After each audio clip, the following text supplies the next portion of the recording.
la mise à terre de la dictature dans notre pays, c'est l'UFDG. Et c'est ce qui fait que nous refusons, nous allons continuer à refuser et nous n'accepterons pas d'être mis en marge de la transition dans notre pays. Nous devons le refuser.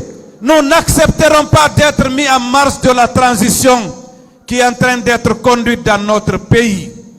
Et c'est ce qui fait que nous allons rassurer Monsieur le Président et la haute direction que dans les prochains jours et dans les prochaines semaines, nous allons investir les 246 000 km², l'ensemble de l'étendue du territoire national pour redynamiser nos structures, mettre en place des structures politico-citoyennes pour veiller à la réussite de la transition. Pour veiller à la réussite de la transition, pour empêcher que l'on ne clignote à droite et que l'on ne virage à gauche. L'UFDG ne l'acceptera pas. L'UFDG ne l'acceptera pas. Nous avons payé de lourds sacrifices. Il y a eu des morts, des handicapés à vie. Certains d'entre nous ont fait la prison. Il y en a qui ont perdu des biens. Nous ne l'avons pas fait que pour chasser un dictateur.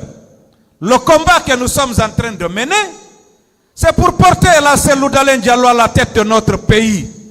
Pour qu'à travers notre projet de société, que nous puissions, avec lui à la tête, apporter les transformations profondes, indispensables au développement socio-économique de notre pays.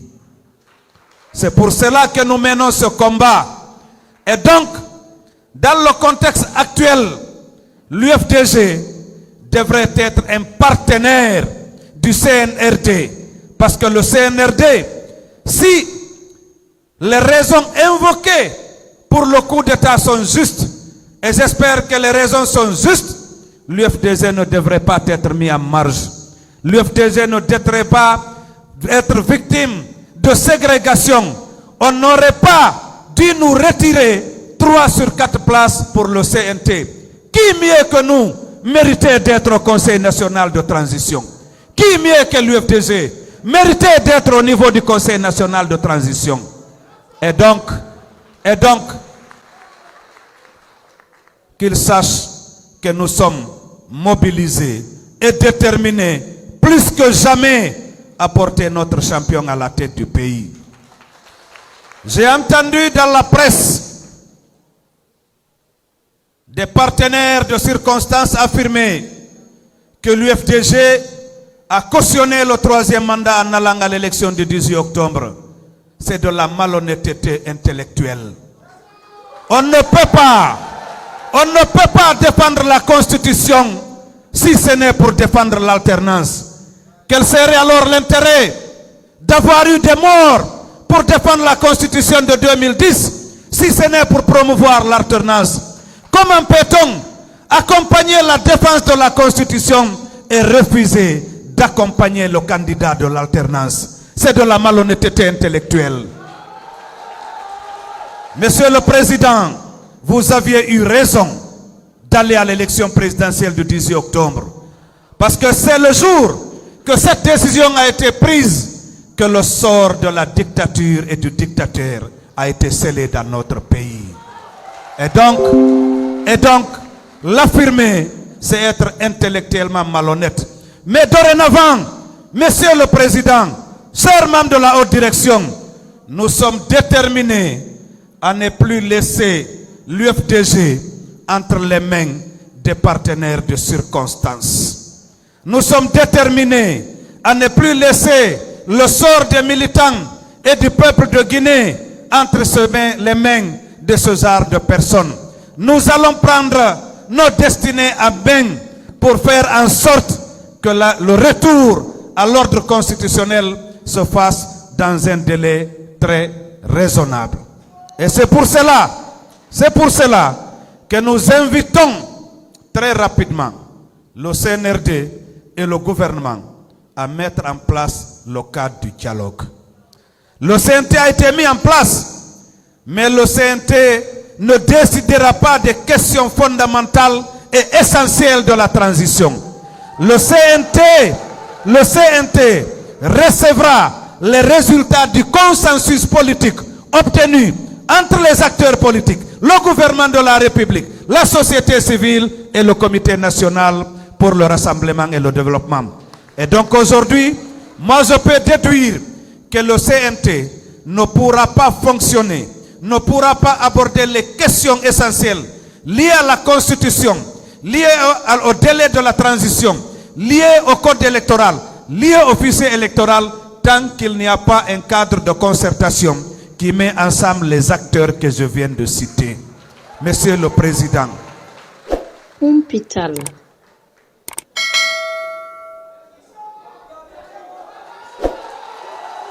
Merci. Et donc, ce que l'invite que nous allons faire, c'est que la réunion au niveau des comités de base, au niveau des sections, au niveau des fédérations, vous savez que l'UFDG est une institution installée partout, dans les coins et recoins du pays et du reste du monde. Reprenons les réunions, mobilisons-nous. Cette fois-ci, nous suivons la cacophonie qui se passe ailleurs, dans les organisations. Nous demandons à la jeunesse de l'UFDG, aux femmes de l'UFDG, de se mobiliser, de s'organiser. Nous allons nous retrouver pour ensemble mettre en place une dynamique politico-citoyenne pour aider le colonel Mamadi Doumbouya à se défaire des faucons et des opportunistes qui risquent de conduire la transition dans le trou. Nous avons été témoins de l'histoire récente de notre pays. En 2007, nous étions parmi ceux-là qui se sont battus pour qu'il y ait le changement. Les gens ont clignoté à gauche, à droite, ils sont allés à gauche. Nous avons eu 2010. En 2010 également, nous avons assisté à un simulacre d'élection. Ce qui fait que jusqu'à maintenant, nous sommes dans cette situation. Nous avons le devoir, nous avons la responsabilité de refuser et ça que la transition soit prise en otage. Si les uns ont créé des comités de défense de la transition, nous allons mettre en place un rassemblement national pour le retour imminent à l'ordre constitutionnel dans votre pays. Et donc rassurez-vous, si Dadis a affirmé clairement que le président est blanc comme neige, M. Alpha Condé, avec tout l'acharnement qu'il a eu contre l'UFDG, il n'allait pas faire de cadeau à ces Loudalais. S'il était coupable de quelque chose, il l'a cherché partout, partout. Et parce qu'il n'y avait rien, il n'a rien trouvé. Et donc aujourd'hui, comme mon ami Joachim l'a dit, nous souhaitons rapidement et vivement les audits pour que ce harcèlement s'arrête, pour que ce chantage s'arrête. Il faut que ce chantage-là s'arrête à jamais. Ne soyez pas distraits. C'est une façon de nous occuper à droite pour qu'ils essayent de manigancer à gauche. Le président est clair comme l'eau de rose. L'ensemble des membres de la haute direction qui ont travaillé dans les gouvernements précédents sont clairs comme l'eau de rose. Nous n'avons pas peur des audits. Je vous remercie.